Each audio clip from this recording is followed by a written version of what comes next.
আমার হুজুরার পাশে রহমতের নবী নামাজে দাঁড়ায় গেলেন। মায়ার নবী কারো ঘরে আর গেলেন না, রহমতের নবী নামাজে দাঁড়াইলেন। নামাজে দাঁড়াইয়া একা একা গোপনে কি যেন পড়েন, সূরা কেরাত শুরু করলেন, আলহামদু পড়তেছেন। আমি আয়েশা কান লাগায় শুনতেছি, নবী অঝোর দাঁড়ায় কাঁদতেছেন। কান্না করতে করতে নবীজির দাড়ি মুবারক বেয়ে চোখের পানিগুলো পড়তেছে, নবীর কান্না। আলহামদু সূরাটা শেষ, এরপরে নবী সূরা বাকারা শুরু করলেন। ভাবলাম আমার নবী বোধহয় কয়েক পৃষ্ঠা পইরা রুকুর মধ্যে যাবেন, কিন্তু না, সাহাবারা। আমি আয়েশা খেয়াল করতেছি নবী পুরা সূরা বাকারাই শেষ করে ফেললেন। নবী পড়তেছেন আর কাঁদতেছেন, পড়তেছেন আর কাঁদতেছেন। নবীজির কান্নায় বুক ভেসে যায়, দাড়ি ভিজে ভিজে পানি পড়ে বৃষ্টির মতো। ভাবলাম নবী সূরা বাকারাটা শেষ করে রুকুর মধ্যে যাবেন, না, রহমতের নবী পরের সূরাটাও তেলাওয়াত শুরু করলেন। তেলাওয়াত চলতেছে চলতেছে, মায়ার নবীর চোখের পানি পড়ে দাড়ি মোবারক ভিজে যাইতেছে। নবীজি সূরা বাকারার পরে সূরাটা পড়তেছেন, মাঝখানে না সেই সূরাটা পুরাই শেষ করলেন। এরপরে ভাবলাম নবী রুকুতে যাবেন, দেখলাম না, নবী তারপরের সূরাটাও শুরু করলেন। আর কান্না বন্ধ নাই। নবী পরের সূরাটা ৩ নাম্বার সূরা পুরাটাই শেষ করে ফেললেন। এরপরে নবী রুকুতে যাবেন না, নবী দেখি আবার পঞ্চম সূরাও তেলাওয়াত শুরু। মায়ার নবীর কান্না, মনে হয় যেন দুনিয়া কম্পমান হয়ে গেল। নবীর কান্না চলতেছে, তেলাওয়াত চলতেছে, কান্না চলতেছে, গভীর রাতে আর তেলাওয়াত চলতেছে দীর্ঘ সময়। মনে হয় যেন রাত এখন শেষ হয়ে যাবে। নবী মাত্র প্রথম রাকাতে নামাজের তেলাওয়াতে আছেন, চোখের পানিতে নবীর জামা ভিজে যাচ্ছে, দাড়ি ভিজিয়া গেল। দীর্ঘ সময় আমি আমার আয়েশার হায়াতে নবীকে এত কান্না দেখি নাই, এত কষ্ট দেখি নাই। দীর্ঘ টাইম দাঁড়াইয়া তেলাওয়াত করার পর মায়ার নবী সবে মাত্র রুকুর মধ্যে চলে গেলেন। নবী রুকুতে গিয়া আর মাথা উঠান নাই। মনে হয় যেন নবী কান্না করে বেহুশ হয়ে যাবেন। নবীজি এই পরিমাণ ইবাদত করেন, কান্না করে নবী রুকুর থেকে উঠেনি না। অনেক সময় সীমাহীন দেরি করার পর মায়ার নবী এবার দাঁড়ায় গেলেন। দাঁড়াইয়া এরপরে নবী মাত্র প্রথম রাকাতের প্রথম সিজদায় রওয়ানা। মায়ার নবী যখন প্রথম রাকাতের প্রথম সিজদায় চলে গেলেন, সিজদায় গিয়ে যে আবার সে কান্নার আওয়াজ। মায়ার নবী কাঁদতেছেন প্রথম সিজদায়, দ্বিতীয় সিজদাও দেন নাই। প্রথম রাকাতের প্রথম সিজদা, রহমতের নবীর কান্না, নবী আর মাথা উঠান না। এই পরিমাণ সময় লাগাইয়া সিজদায় গিয়া নবী কাঁদেন। মায়ার নবী বলেন, আচ্ছা আস্তাজিদু ইয়াসজুদু আলা কদামির রহমান। বান্দা যখন নিজের কপাল সিজদায় লুটাইয়া দেয়, আমার রব তখন কুদরতের পা বান্দার কপালের নিচে ঢুকাইয়া দেয়। মায়ার নবী সিজদায় পড়ে কাঁদেন।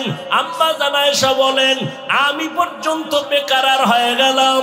মনে হয় নবীর এই নামাজগুলি জীবনের শেষ, নবীর জীবনের শেষ নামাজ। নবীর সিজদার কান্না হঠাৎ করে শুনি পেছন থেকে বেলালের আওয়াজ। বেলাল ডাক দিয়ে কয়, ইয়া রাসূলুল্লাহ, আমি ফজরের আযান দেওয়ার জন্য চলে আসছি, তাড়াতাড়ি আপনি প্রস্তুতি গ্রহণ করেন। আযানের সময় কাছাকাছি চলে আসছে, ফজরের সময় অতি নিকটবর্তী। আম্মাজান বলেন, নবী মাত্র প্রথম রাকাতের প্রথম সিজদায় এখনো কান্না, ওদিকে বেলালের আওয়াজ।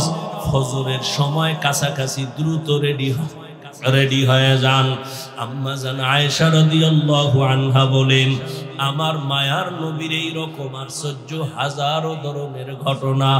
আম্মা জান একদিন বলেন, ইয়া রাসূলুল্লাহ, আপনি জীবনে তো কম কষ্ট করলেন না, আপনার জীবন মনে হয় দুঃখে দুঃখে গেল। তবে আমি আয়েশা জানতে চাই, আপনার জীবনের বেশি দুঃখের ঘটনা কোনটা? বলা মাত্র নবী হাউ মাউ করে কান্না শুরু করলেন আর বলেন, ও আয়েশা, তায়েফের ময়দানের ঘটনা আমার বড় হৃদয় বিদারক, আমি সহ্য করতে পারি না।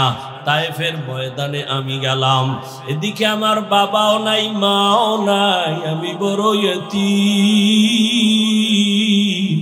সন্তান বিপদে পড়লে বাবারে টেলিফোন করে, বাবা কই আছো, আসো, আমার উপরে বিপদ চলে।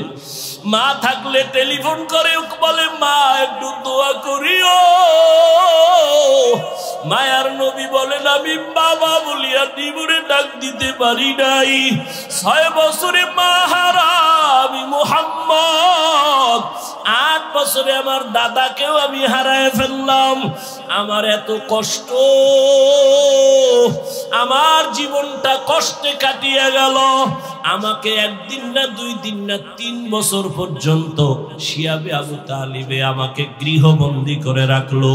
চতুর্দিকের পাহাড় মাঝখানে আমাদের আটকাইলো, পানি দেয় না, খানা দেয় না। আমি রহমতের নবী গাছের পাতাগুলো ছিঁড়ি ছিঁড়ি চাবাইয়া চাবাইয়া খাইয়া আমার পেটের ক্ষুধা নিবারণ করছি।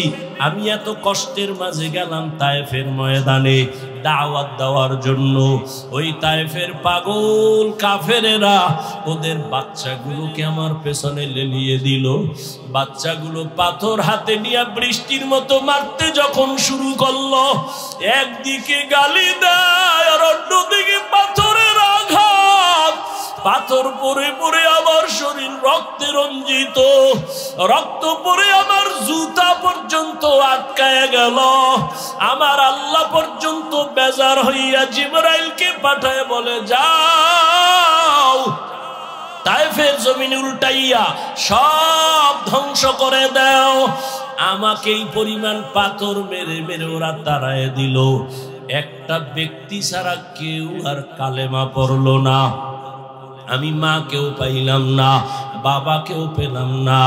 এই পরিমাণ কষ্ট আমার, রক্ত মাখা অবস্থায় আমি হাঁটতে হাঁটতে মক্কার দিকে রওয়ানা। এই তায়েফের কাফের বেঈমান এই পরিমাণ আমার উপর অত্যাচার করলো, কি পরিমাণ উপহাস আর ঠাট্টা গালাগালি করলো। আমি আল্লাহর কাছে একবারও বরদোয়া করি নাই, তবে তায়েফের ঘটনা আমাকে বারবার কষ্ট দেয়, কাঁদায়। এরে নবীর উম্মতের দল, ওই নবী মেরাজ থেকে নামাজ নিয়ে আসলেন। আজকে মুসলমান দাবি করি, বান্দা দাবি করি। বান্দার জন্য মূল কাজ হলো ইবাদত। ইবাদত যারা করবে তারা আসল বান্দা, যার ইবাদত করবে তিনি হলেন আমার আসল মাবুদ। এরে বান্দা দাবি করি, এখনো ইবাদতের লাইনে দুর্বল।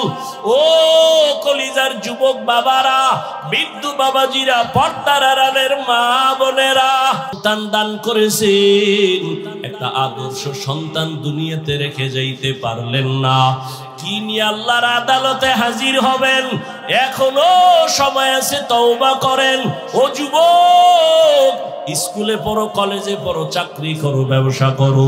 তোমার মতো কত যুবক দাড়িওয়ালা নামাজির অভাব নাই। স্কুলে পড়িয়াও নামাজ বাদ দেয় না, চাকরি করে নামাজ ছাড়ে না, ব্যবসা করে নামাজ ছাড়ে না। বলো বাবা, তুমি কেন নামাজ পড়তে পারো না? জীবনে আর কতদিন এভাবে গুনাহ করবা? আজরাইল ধাক্কা দিলে আর থাকতে পারবা না। এরে পর্দার আড়ালের আম্মা জানেরা, বোনেরা, আপনার মতো কত মা এখনো আছে পর্দা করে, স্বামীর মাল হেফাজত করে, মোবাইলে সময় নষ্ট করে না, আল্লাহর মোহাব্বত নিয়ে স্বামীর মাল হেফাজত করে। আপনি কেন পারবেন না? একটা আদর্শ সন্তানের মা হইয়া কবরে যান। আপনার সন্তানের ব্যবহারে যেন কোনোদিন কোনো মুরব্বী কষ্ট না পায়। আপনার সন্তানের আচরণে কোনোদিন যেন মা বাবা আলেম ওলামারা কষ্ট না পায়। আপনার সন্তান ডাক্তার হবে, তবে বেয়াদবি যেন না করে। আপনার সন্তানকে ইঞ্জিনিয়ার বানাবেন, কোনোদিন যেন খারাপ আচরণ না করে। মানুষ তখন দোয়া করবে। ও পর্দার আড়ালের আম্মা জানেরা, ও বৃদ্ধ বাবাজিরা, আল্লাহ পাক সন্তান অনেকের দেয় না, কত কান্না কাঁদে। আর আল্লাহ আপনাদের সন্তান দান করেছেন, একটা সন্তান যে কোরআন তেলাওয়াত করে দোয়া করবে, এমন সন্তান তৈরি করতে কি পারলেন না? দুনিয়াতে যত ভালো সন্তান আছে, মা বাবার দোয়া, মায়ের অবদানের কারণে। মদিনাতুল মুনাওয়ারা থেকে ভারতের জমিনে আসছেন এক আল্লাহর বান্দা, কালেমার দাওয়াত নিয়া। নাম আপনারা সবাই জানেন, খাজা মুঈনুদ্দিন চিশতি আজমিরি রহমাতুল্লাহ আলাইহি। ভারতের জমিনে আসিয়া ভারতবর্ষে দাওয়াত দিলেন। দাওয়াত দিয়া দিয়া লক্ষ লক্ষ বিধর্মী কালেমা পড়লো। খাজা মুঈনুদ্দিন বড় আনন্দিত। একদিন মায়ের সামনে খুব আনন্দ করে, মা ডেকে বলে, খাজা মুঈনুদ্দিন এত আনন্দ কেন করো? বলে, মা আল্লাহর শুকর, ভারতের ভেতরে লক্ষ লক্ষ বিধর্মী, আমি মুঈনুদ্দিনের হাতে কালেমাওয়ালা মুসলমান হয়ে গেল। মা ডাক দিয়া কয়, বাবা মুঈনুদ্দিন, এগুলো তোমার অবদান না, সব হলো আমি মায়ের অবদান। খাজা মুঈনুদ্দিন চিশতি বলে, আম্মা জান আপনার অবদানটা কি? মা চোখের পানি ছেড়ে কাঁদে আর কয়, বাবা তুই যেদিন আমার গর্ভে আসছো, আমি আল্লাহর কসম করে বলি একটা রাত ঘুমাই নাই। আমি সিজদায় পড়ে রাতের গভীরে মাওলার কাছে কান্না করে দোয়া করেছি আর বলছি, ও দয়ার মালিক, আমার গর্বের সন্তানটাকে তুমি তোমার ওলি বানাইয়া পাঠাইয়া দিও। এক রাতও কান্না বন্ধ করি নাই। ও বাবা মুঈনুদ্দিন, দুনিয়াতে আসার পর আমি মা তোরে যতদিন বুকের দুধ পান করাইছি, আল্লাহর কসম একটা ফোঁটা দুধও আমি তোর মুখে বিনা অজুতে দেই নাই। আমি অজু সহকারে তোর মুখে দুধ দিয়েছি। বাবা আমার অবদান আর চোখের পানি না থাকলে তুমি কামিয়াব হতে পারতা না। ও আমার আদর্শ নগরের যুবক বাবারা, পায়ে হাত রেখে বলছি, রে বাবা, ওই মা বাবা যারা এখনো বেঁচে আছে, দোয়া দাও। আল্লাহর কসম, ওই মা বাবার চোখের পানি আর দোয়া ছাড়া আমি হাফিজুর রহমান এই চেয়ারে বসতে পারি নাই।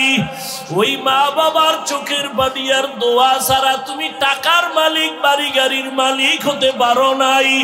ওরে এখনো যার মা বেঁচে আছে, দোয়া নিও। ওরে মোনাজাতের পরে অনেকে বাসায় চলিয়া যাবা, অনেকে গিয়া মা বাবারে ডাকবে, দরজা খুলবে। আর একদল এখানে কিছু আল্লাহর বান্দা আছে বড় ইয়তীম,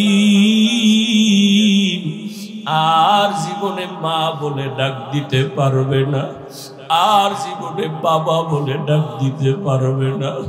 সবাই যখন মা কইয়া ডাক দেয়, ওই যার মা নাই তার কলিজাটা ছিঁড়িয়া যায়। ওরে সন্তান যখন বাবা বলিয়া ডাক দেয়, যার বাবা নাই ওর কলিজাটা ছিঁড়িয়া যায়। ওরে একদিন ঈদের নামাজ পড়ি একটা যুবক কবরের কিনারায় দাঁড়ায় দাঁড়ায় কান্না করে।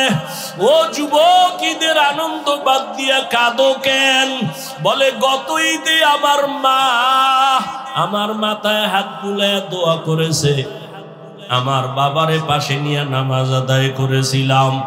আজকে যখন ঈদের নামাজের জন্য ঘর থেকে বের হইতেছি, হঠাৎ আমার কথা মনে পড়ে গেল, আমার মা আমার মাথায় হাত দিয়া দোয়া করবেন। হঠাৎ মনে পড়িয়া দেখি মায়ের বিছানাটা খালি, আমার মা সাদা কাপড়ে কবরে পড়ে আছে, আমার বাবাও নাই, আমি বড় ইয়তীম। ও মা হারা, বাবা হারা। অনেকের মা বাবা ছিল বড় গরিব, কষ্ট করিয়া করিয়া তোমাকে আমাকে মানুষ বানাইছেন। কত বাবা গরিবী হালাতে ছিলেন, বাবার মানে মাঝে মাঝে মনে চাইতো ইলিশ মাছ কিনিয়া খানা খাবে, টাকার অভাবে খেতে পারে নাই। মায়ের মাঝে মাঝে মনে চাইতো আঙ্গুর বেদানা খাবে, টাকা নাই, খেতেও পারে নাই। আজকে তুমি সন্তান, তোমার ঘরে কত মাছ কত ফল, কি লাভ হবে? ওই মা বাবারে আর পাইবা না, আর জীবনে ফল খাওয়াইতেও পারবা না। ওই মা বাবারে যদিও পারবা না, তবে 2 ফোঁটা চোখের পানি পাঠাইয়া দাও রে নিষ্ঠুর।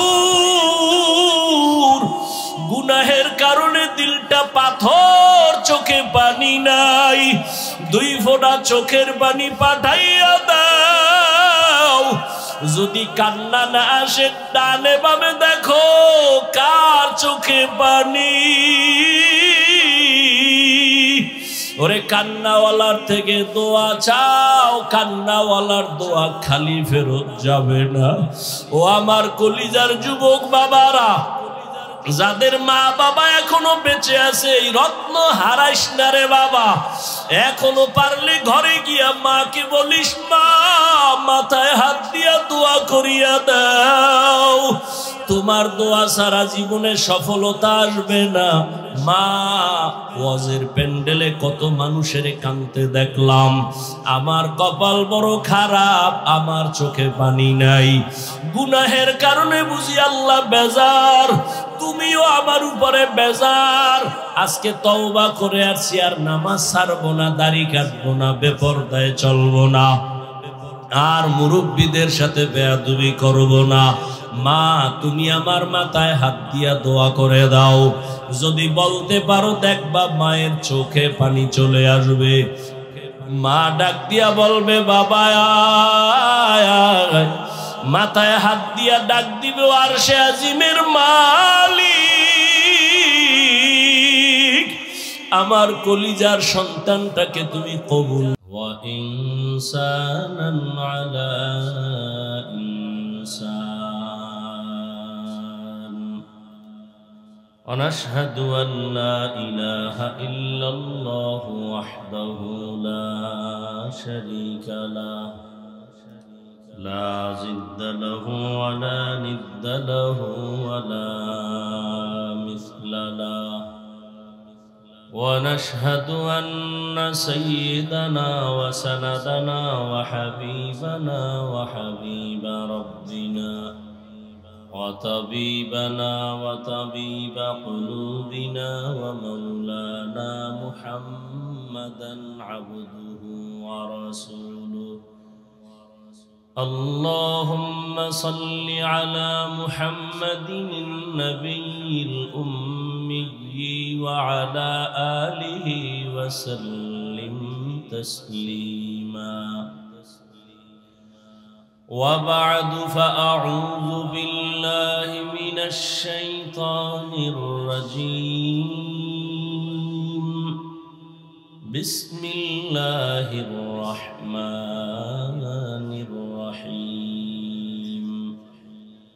سبحان الذي يسرى بعبده ليلا من المسجد الحرام إلى المسجد الأقصى الذي باركنا حوله لنريه من آياتنا إنه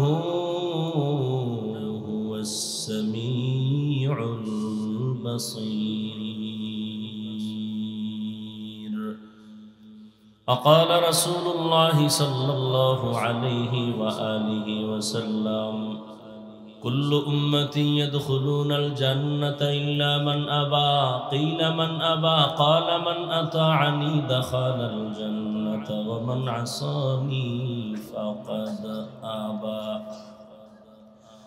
أو كما قال النبي عليه الصلاة والسلام. صدق الله مولانا العظيم، وصدق رسوله النبي الأمي الكريم، ونحن على ذلك من الشاهدين والشاكرين والذاكرين، والحمد لله رب العالمين. سبحانك لا علم لنا إلا ما علمتنا إنك أنت العليم الحكيم رب اشرح لي صدري ويسر لي أمري واحلل عقدة من لساني يفقه قولي بوكسر سنبرم निकलेगा ज़माना आखिर अहले बिदाअत निकलेगा ज़माना आखिर अहले बिदाअत इस्लाम में नई नई बातें कर ईजाद इस्लाम में नई नई बातें कर ईजाद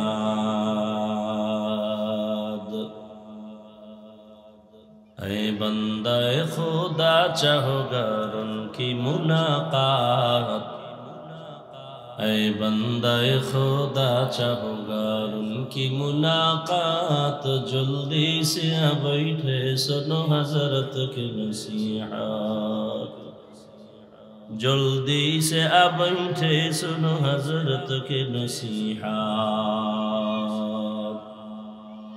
मेराज के हमारा नबी सबअ समावात मेराज के हमारा नबी सबअ समावात नहीं भुला वहाँ नबी हम गुनहगार उम्मत नहीं भुला वहाँ नबी हम गुनहगार उम्मत ला इलाहा इल्लल्लाह ला इलाहा इल्लल्लाह ला इलाहा इल्लल्लाह ला इलाहा इल्लल्लाह ला इलाहा इल्लल्लाह ला इलाहा इल्लल्लाह ला इलाहा इल्लल्लाह ला इलाहा इल्लल्लाह ला इलाहा इल्लल्लाह ला इलाहा इल्लल्लाह ला इलाहा इल्लल्लाह ला इलाहा इल्लल्लाह ला इलाहा इल्लल्लाह मुहम्मदुर रसूलुल्लाह।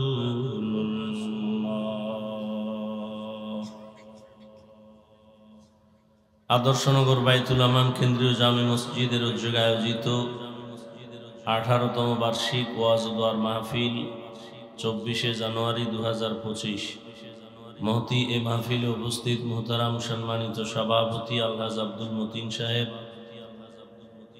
अन्यान्य व्यक्तिवर्ग हजरत उलामाए केराम अत्र अंचलेर विभिन्न स्थान थेके आगत आल्लाह पाकेर आशिकीन जाकिरिन शाकिरिन मुहिब्बिन मुरुब्बियान एजाम कलिजार टुकरा आमार समबयसी युवक बंधुगण स्नेहेर छोट भाई पर्दार आड़ाले माइकेर आवाज श्रवणरता मा बोनेरा আল্লাহ পাকের দরবারে শুকর যে আল্লাহ আমাদেরকে সুস্থ রেখেছেন এবং পৃথিবীর শ্রেষ্ঠ মজলিস উলামায়ে আহলে হকের মজলিস গুনাহ মাফের মজলিস তওবা কবুলের মজলিসে আমাদেরকে আল্লাহ কবুল করেছেন নেয়ামতের শুকর আদায়ার্থে সকলেই পড়ি আলহামদুলিল্লাহ।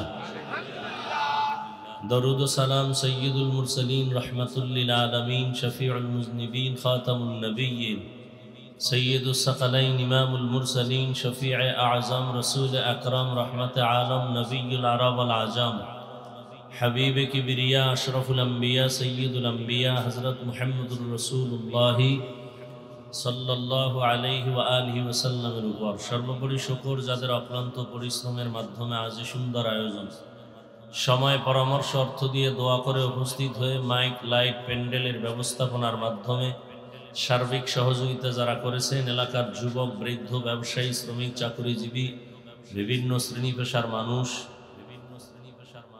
মসজিদের কমিটি বৃন্দ সহ প্রত্যেককেই আল্লাহ পাকে খেদমতের বরকতে দুনিয়াতে শান্তি, পরকালে মুক্তির ব্যবস্থা করে দিন। আল্লাহ মাহফিলের বরকতে এলাকার প্রত্যেকটা কবরকে জান্নাত বানায় দেন। মসজিদের খেদমত করে যারা আজ দুনিয়া থেকে চলে গেছেন, আল্লাহ পাক তাদেরকে মসজিদের খেদমতের বরকতে জান্নাত দান করেন। যারা বেঁচে আছেন আল্লাহ সুস্থতার সাথে নেক হায়াত দান করেন। মুসিবত থেকে আল্লাহ হেফাজত করেন। হযরত উলামায়ে কেরাম আলোচনা করেছেন। উলামায়ে কেরামদের কথাগুলো উম্মাহকে সহি তরিকায় আমল করার তৌফিক দান করেন। উলামায়ে কেরামের ইজ্জতকে আল্লাহ বেশি বেশি বাড়ায় দেন। আমি আপনাদের দোয়া নেওয়ার পাশাপাশি সংক্ষিপ্ত কিছু কথা বলার নিয়তে কোরআনে হাকিমের সূরাতুস সুবহানের এক আয়াতে কারীমা তিলাওয়াত করেছি। নবীজির হাদিস থেকে একটি হাদিস পড়েছি। ইখলাস ও রুহানিয়তের সমন্বয়ে সহি নিয়তে সহি তরিকায় সহি কিছু কথা আমাকে বলার মতো, আপনাদেরকে শুনবার মতো আল্লাহ পাক কুদরতের দ্বারা তৌফিক দান করেন। সুবহানাল্লাযী আসরা বিআবদিহি লাইলাম মিনাল মাসজিদিল হারাম ইলাল মাসজিদিল আকসা। পবিত্র সত্তা যিনি ভ্রমণ করাইলেন তার আপন প্রিয় বান্দাকে মসজিদে হারাম থেকে বাইতুল মাকদিস মসজিদে আকসা পর্যন্ত। আল্লাযী বারাকনা হাওলাহু লিনুরিয়াহু মিন আয়াতিনা। যেই মসজিদে আকসা আল্লাহ পাকের বরকত দ্বারা ভরপুর, যাতে করে নবী অবলোকন করতে পারেন আল্লাহর কুদরতের নিদর্শন। ইন্নাহু হুয়াস সামিউল বাসীর। নিশ্চয়ই আল্লাহ হলেন চূড়ান্ত শ্রোতা এবং দ্রষ্টা। হাদিসে পাকে নবী বলেন, কুল্লু উম্মতিন ইয়াদখুলুনাল জান্নাতা ইল্লা মান আবা। দুনিয়ার সব উম্মত জান্নাতে যাবে, কিন্তু আমি মুহাম্মদকে যারা অস্বীকার করে, মানে না, তারা জান্নাতে যাবে না। কিলা মান আবা। সাহাবায়ে কেরামদের থেকে কেউ প্রশ্ন করলেন, হে আল্লাহর রাসূল, আপনাকে মানে না বা অস্বীকার করে তারা কারা? ক্বালা মান আতাআনি দাখালাল জান্নাহ। নবী বললেন, যে আমার অনুসরণ করে সে জান্নাতি। ওমান আসানি ফাকাদ আবা। যে আমার বিরোধিতা করে সে আমাকে অস্বীকারকারী হিসাবে জাহান্নামে যাবে। 2 মিনিট থেকে 3 মিনিট হাদিসের একটু সংক্ষিপ্ত ব্যাখ্যা আমরা শুনি। নবীজি বলছেন, পৃথিবীর সমস্ত মানুষ বা উম্মত জান্নাতে যাবে, কিন্তু যারা আমি মুহাম্মদকে মানে না বা অস্বীকার করে তারা জান্নাতে, কথা বলতে হবে, জান্নাতে যাবে না। কত মানুষ কথা বলতে চায়, কিন্তু আল্লাহ জবান থেকে আওয়াজ দেন নাই, বলতে পারে না, আফসুস করে, কান্না করে। আর কিছু মানুষকে আল্লাহ কথা বলার তৌফিক দিছেন, যেখানে লাগে সেখানে বলে, যেখানে লাগে না হুদা বক বক করবো, বইবে, কোনো কামে লাগে না, এরপরও কথা বলবো। কিছু মানুষ আছে না, সারা দিন রাত্র কোনো কাম নাই, চায়ের দোকানে বয়ে খালি গল্প, চাপাবাজি করবে আর ফ্রি চা খাইবে। আওয়ামী লীগের একজনারে দেখলে কইব যে কোনো ভয় নাই, বিএনপি আর জীবনে দাঁড়াইতে পারবে। আওয়ামী লীগের লোক চিন্তা করবে, এই দোয়াটা তো আর কেউ করে নাই, এর একটা ফ্রি চা দাও, বাস খালি এক কাপ চা খেয়ে বয়ে দিল। পরক্ষণে বিএমপির একটারে যখন পাইছে, হেরে একটু পান দিল, ওই যে নৌকা তলায় গেছে, আর কিয়ামতের আগে আর সূর্যও দেখবে না।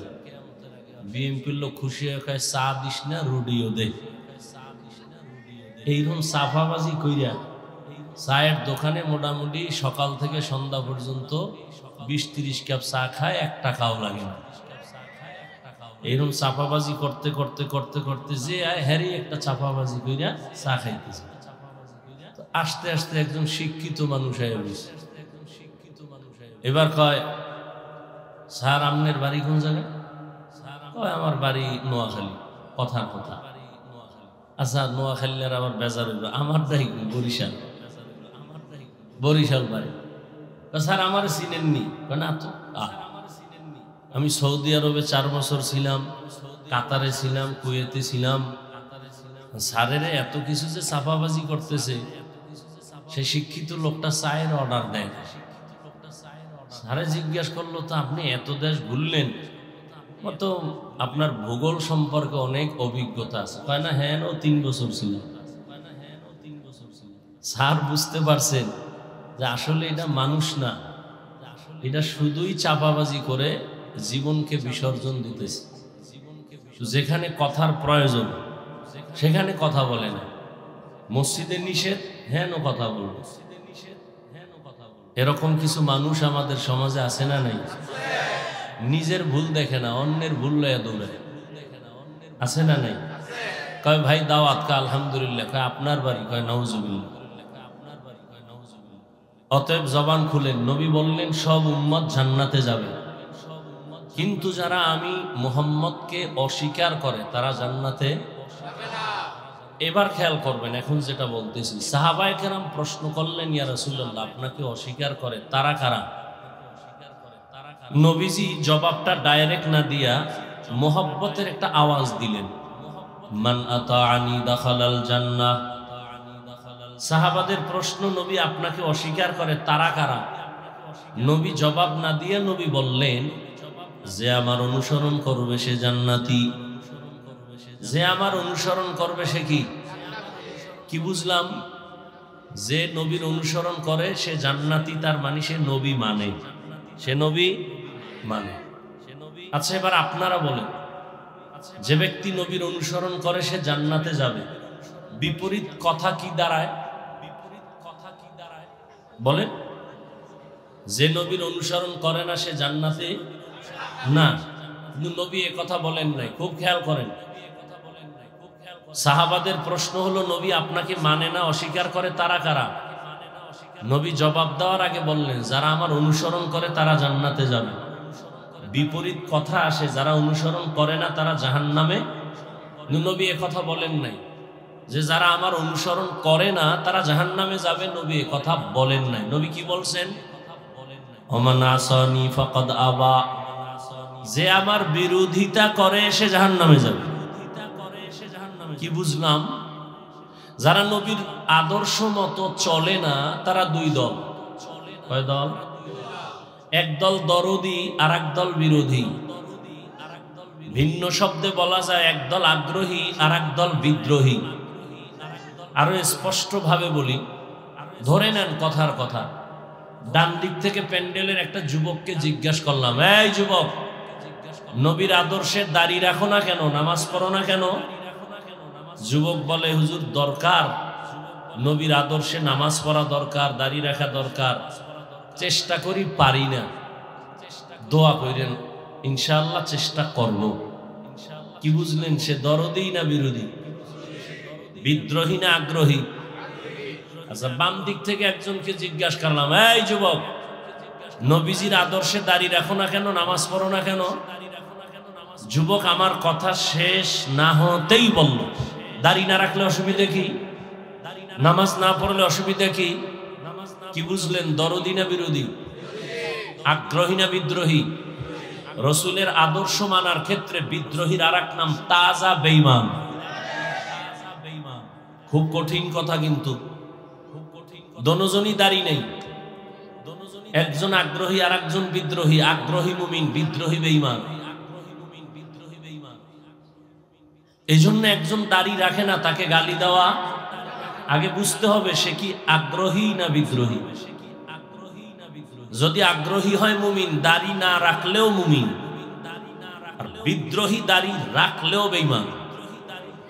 খুব কঠিন কথা, কিন্তু যে ব্যক্তি দাড়ি রাখে না আর একজন দাড়ি পছন্দ করে না, দুইজন সমান।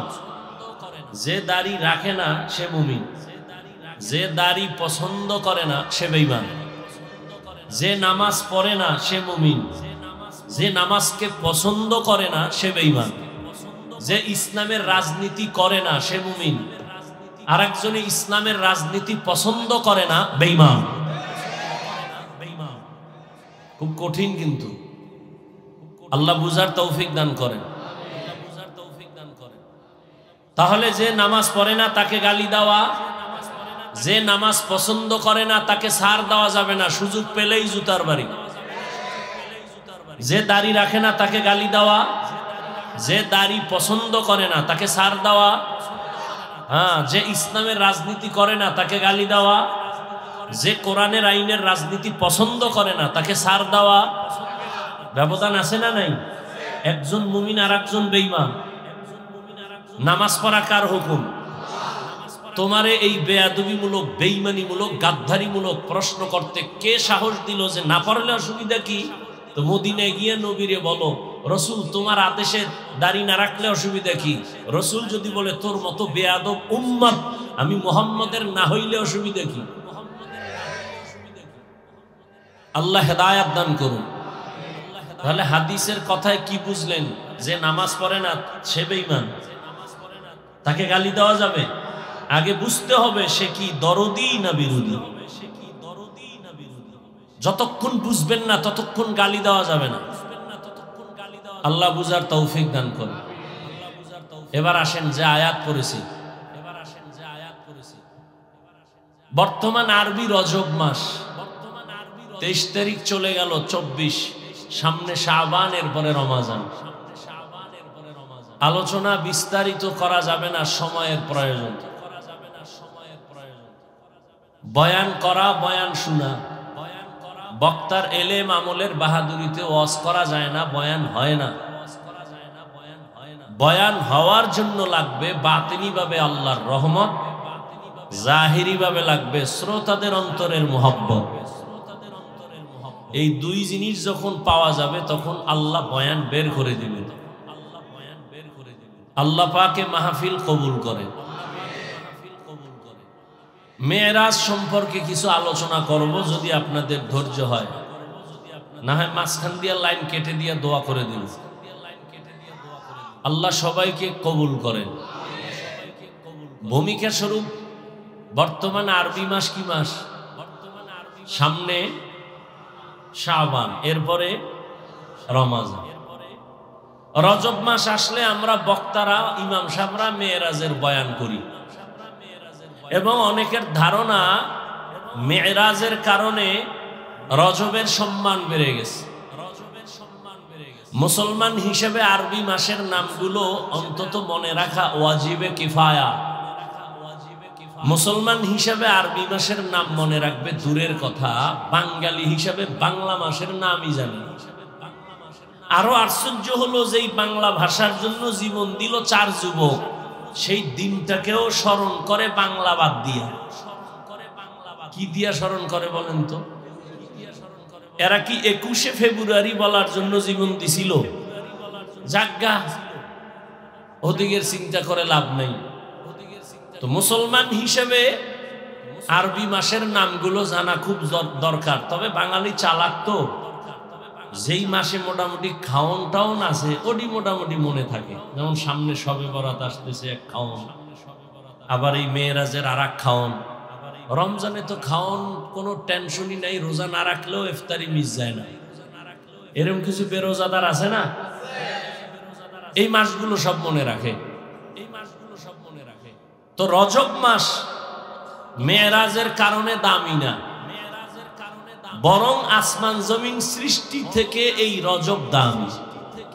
সূরা তাওবার মধ্যে আল্লাহ বলেন, ইন্না ইদ্দাতাশ শুহুরি ইনদাল্লাহি 12 শাহরান ফি কিতাবিল্লাহ ইয়াওমা খালাকাস সামাওয়াতি ওয়াল আরদ মিনহা আরবাআতুন হুরুম যালিকাদ দীনুল কাইয়্যিম।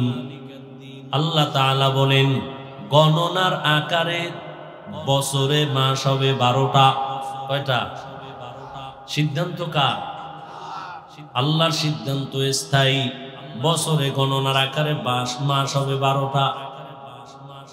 কিয়ামত পর্যন্ত কোন বছর 11 মাসে হবে না, 13 মাসে হবে না। কয় মাসে হবে? দিন বা সময় কম হতে পারে, যেমন সূর্যের হিসাবে বছরে দিন বেশি, চাঁদের হিসাবে দিন কম। প্রতি বছর চাঁদের বছরে 10 দিন হাতে থেকে যায়, কিন্তু মাস হবে 12টা। 13 মাসেও হবে না, 11 মাসেও কোনো বছর হবে না। আল্লাহ বলেন, এই সিদ্ধান্ত আমি করলাম এবং এই 12 মাসের মধ্যে 4 মাস বড় দামি। কয় মাস? অন্য মাসও দামি, তবে এই 4 মাস আরো বড় গুরুত্বপূর্ণ। হজের মাস, হজের আগের মাস, হজের পরের মাস, আর এখন রজব, জিলকাদা, জুলহিজ্জা, মুহররম আর রজব। আল্লাহ বলেন এই সিদ্ধান্ত কোন দিন করলাম?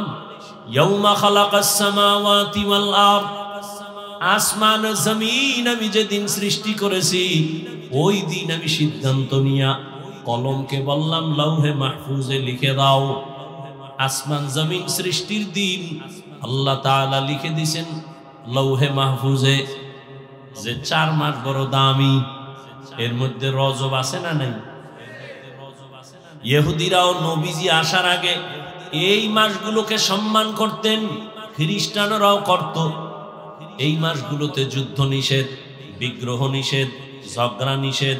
রহমতের নবী আসার পর যদিও সে যুদ্ধ নিষেধের আর হুকুম রহিত হয়ে গেল, আর বলবৎ নাই, কিন্তু মর্যাদা মোটেও কমে নাই। এজন্যই তো রহমতের নবী বলেন রজব চাঁদ যখন আমি পাইতাম আমি আল্লাহর কাছে বরকতের দোয়া করতাম, আল্লাহুম্মা বারিক লানা ফি রাজাবা ওয়া শাবান ওয়া বাল্লিগনা রমাজান। আয় আল্লাহ, রজব ও শাবানে আমাদের বরকত দান করেন, হায়াতটা বাড়াইয়া রমাজান পর্যন্ত পৌঁছাইয়া দেন, মরলেও যেন রমাজানেই মরি। রমাজান বড় দামি, জাহান্নামের দরজা বন্ধ, জান্নাতের দরজাগুলো আল্লাহ খুলে দেন, শয়তানের শিকল দিয়া বেঁধে রাখেন। এই জন্য নবী দোয়া করতেন। এখানে অধিকাংশরাই এই দোয়াটা পারেন না, পারেন না, পড়েন না তো 23 তারিখ হয়ে গেল, কেউ পড়ে না। জিগাই লিখা হ্যাঁ পারি, হ্যাঁ পারি, তো ইবলিসই তো পারতো, লাভ হয়েছে কি? এই পাড়ায় কোনো লাভ নাই। রহমতের নবী রজব আসলেই আমলের রাস্তা আগায় যাইতেন, আমলের জন্য কোমর বেঁধে নবীজি রেডি হয়ে যাইতেন, আমল বাড়ায় দিতেন। সামনে শাবান, প্রস্তুতি নিতেন আমার রহমতের নবী। তবে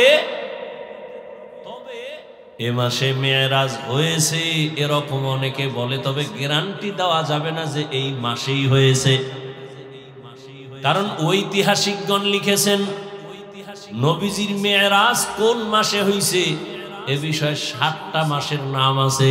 কয় মাস?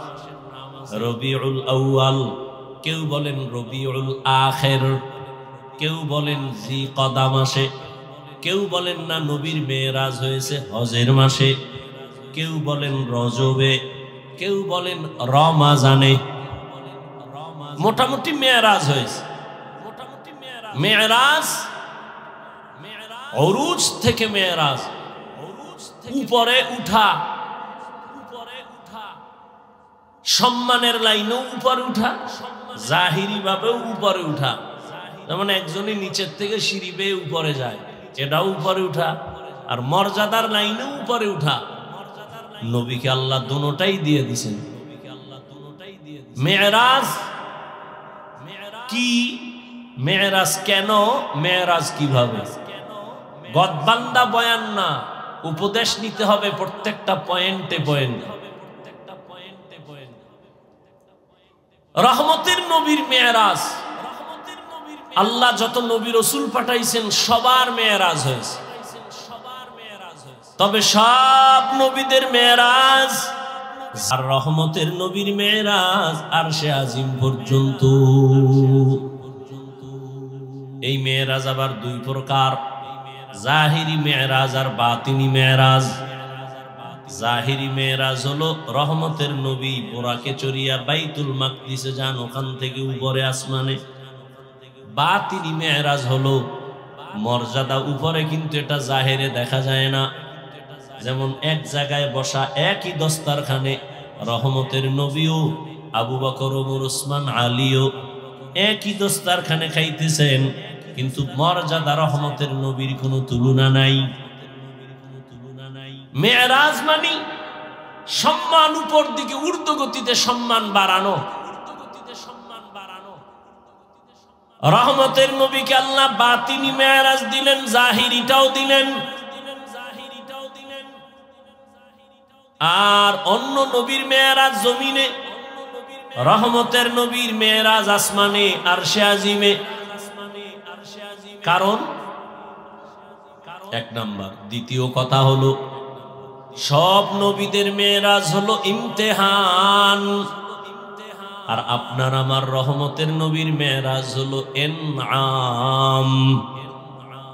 সব নবীদের মেরাজ পরীক্ষা, রহমতের নবীর মেরাজ হলো পুরস্কার। আদম আলাইহিস সালামের মেরাজ আরাফার ময়দানে, ইউনুস নবীর মেরাজ মাছের পেটে, জাকারিয়ার মেরাজ করাতের নিচে, ইব্রাহিম নবীর মেরাজ আগুনের ভেতরে, ইসমাইল নবীর মেরাজ সূরির নিচে। এইভাবে আল্লাহ মেরাজ দিলেন জমিনে, নবীরটা উপরে কেন? যেই নবীর নবুয়াদের সীমানা যতটুকু, মেরাজের সীমানাও ততটুকু।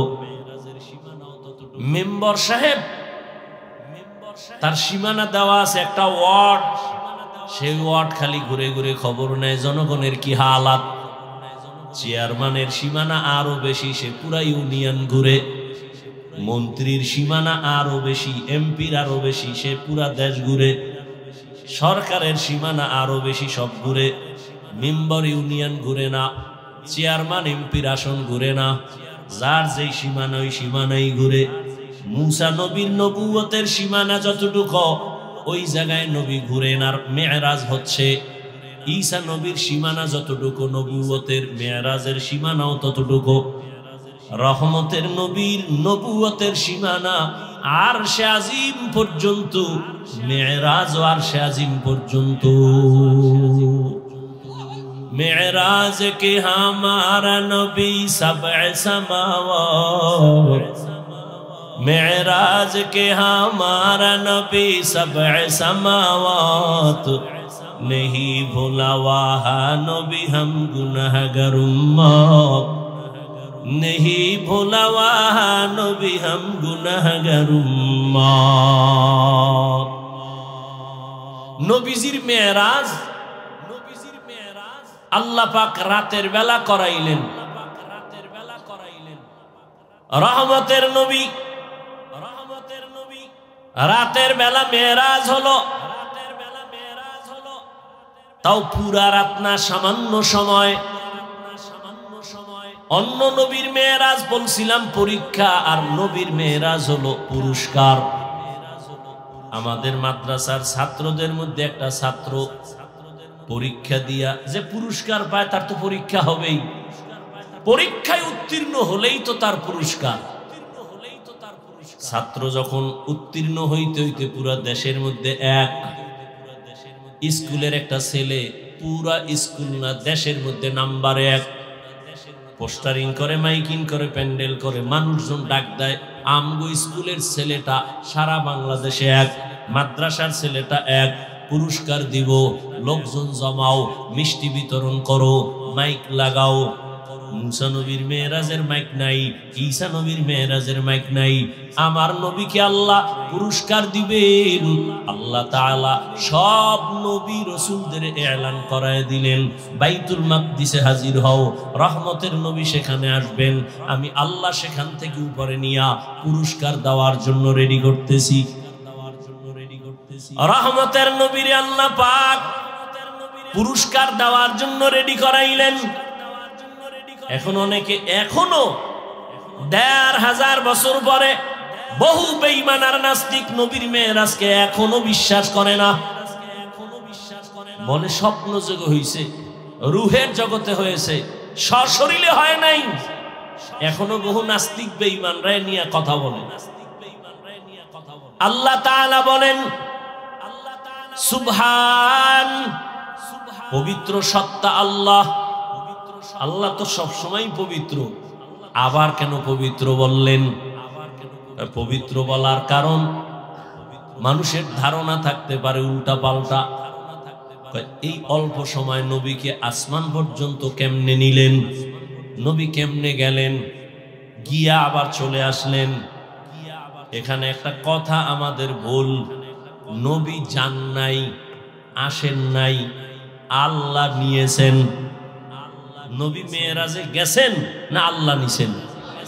আল্লাহ নিছেন, তা আল্লাহ নিছেন বললে আর ভেজাল নেই। কেন? আল্লাহ তো বলেন আমি সুবহান, আমি তো পবিত্র। তোমাদের হাজারো প্রশ্ন আছে, কেন তোমার মেধা দুর্বল? আমি আল্লাহ তো কোনো দুর্বলতার মধ্যে নাই। তোমার দুর্বলতার জন্য তুমি খানা খাও, খাওয়ার পরে আবার তুমি ঘুমাও। আমি আল্লাহর লা তাখুযুহু সিনাতুন ওয়ালা নাওম, আমি আল্লাহর ঘুম নাই, তন্দ্রাও নাই, আমার মধ্যে কোনো দুর্বলতা নাই। তোমার মেধা দুর্বল, আমি সব দুর্বলতা থেকে পাক। তোমার যত দুর্বলের ধারণা সব থেকে আমি পবিত্র। তুমি বলবে এটা হবে না, আমার পবিত্র সত্তার কথা আমি হবে, আমি যা বলবো তাই হবে। তুমি বুঝো না, সেটা তোমার দুর্বলতা, সেটা তোমার দুর্বলতা। হাজী সাহেবরা 100 বছর আগে এদেশ থেকে হজে যাইতো। দুই একজনের জানা থাকলে বলেন কেমনে যাইতো? বিমানে, হেঁটে যাইতো, কেউ জাহাজে। রোজার ঈদের পরে রওনা, 2.5 মাস লাগতো যাইতে। কয় মাস? কথার কথা, ওই সময় যদি আল্লাহ আমারে পাঠাইতেন আর আমি একটা টাটকা বয়ান দিয়ে বলতাম 2.5 মাস লাগবে কেন? সকালে রওনা দিব, জোহরের নামাজ বাইতুল্লাহ গিয়া পড়বো 6 ঘন্টা। কি ভিডাটা আমারে ফিটাই তুই শোন। আর কাফের বলনেওয়ালা মুফতি সাহেবরা কিভাবে কাফের বলতো, কিন্তু এখন তো বাস্তবে তাই হইল। কথা বলেন না কেন? ওই সময় যদি 1000 কোরআন মাথায় লইয়া কসম খায় বলতাম 2.5 মাসের সফর আমি 6 ঘন্টায় করব, বলে বেঈমান হয়ে যাবো। তারপর কোরআনের কসমও মানতাম না। কিন্তু আল্লাহ দেখায় দিলেন 2.5 মাসের সফর মাত্র কয় ঘন্টা জানি না, দেখতে পারবো কিনা। আরো আপডেট হবে, মনে হয় যেন চোখের পলকে বাইতুল্লাহ চলে যাবে। আল্লাহ এমন পারে না? পারে না? সুবহান। তোমার মেধা দুর্বল, পারে না। আল্লাহ বলেন আমি পবিত্র, তোমার ধারণা থেকে আমি পাক, আমার দ্বারা সম্ভব। আমি মুহাম্মদের নিছি, অতএব আমি কেন পারবো না? আমি আদমরে জান্নাত থেকে জমিনে পাঠায় দিছি, তাহলে মুহাম্মদের কেন জমিন থেকে আরশে নিতে পারবো না? আমি ইউনুস নবীরে মাছের পেটে ঢুকাইয়া আবার বের করে দিলাম, আমি ওটা পারলে এটা কেন পারবো না? আমি আল্লাহ ঈসা নবীরে দ্বিতীয় আসমানে নিয়ে আসছি জমিন থেকে, আবার কিয়ামতের আগে প্রথম কিবলা বাইতুল মাকদিসে আবার পাঠায় দিব। আমি এটা পারলে আমার মুহাম্মদের কেন পারবো না? আরো বেশি পারবো, কারণ ঈসা নবীরে যেই ভালোবাসি সেই ভালোবাসার মুহাম্মদের ভালোবাসা এক না। মুহাম্মদ আমার বন্ধু, ঈসা নবী আমার বন্ধু, ইব্রাহিম আমার বন্ধু, নূহ নবী আমার বন্ধু, সুলাইমান আমার বন্ধু। সব নবীরা আমি আল্লাহ তাআলার আশিক, আমি আল্লাহ নিজে শুধু মুহাম্মদের আশিক। ইমামুল আউয়ালিন আল আখিরিন বাহরে সাদকা রাহমাতাল লিল আলামিন সাইয়্যিদুল কাউনাইন খাতমুল মুরসালিন আখিরামত বুদে ফখরুল আউয়ালিন। আমি তো রাসূলের আশিক, আমি কেন তার জন্য পারবো না? আমি তো ওই পবিত্র সত্তা। আমি আল্লাহ পাক ইদ্রিসের আসমানে নিয়ে গেছি, মুহাম্মদের কেন পারবো না? আমি আল্লাহ আদমের ভারতের চরমদ্বীপে পাঠায় দিলাম, হাওয়াকে জেদ্দায় পাঠায় দিলাম। আমি আল্লাহ আমার প্রিয় নবী ওজায়েরের আমি 100 বছর জমিনে মাইরা এরপর আবার জিন্দা করলাম। আমি আমার মুহাম্মদরে কেন পারবো না? তোমার মেধার এই দুর্বলতা থেকে আমি সুবহান, আমি পবিত্র, আমি পবিত্র। আল্লাহ তাআলা বলেন আমার নবীরে নিয়ে আসো পুরস্কার দেওয়ার জন্য, রহমতের নবীকে নেওয়ার জন্য। আল্লাহ বললেন জান্নাতে গিয়ে একটা বোরাক সাজায় দাও।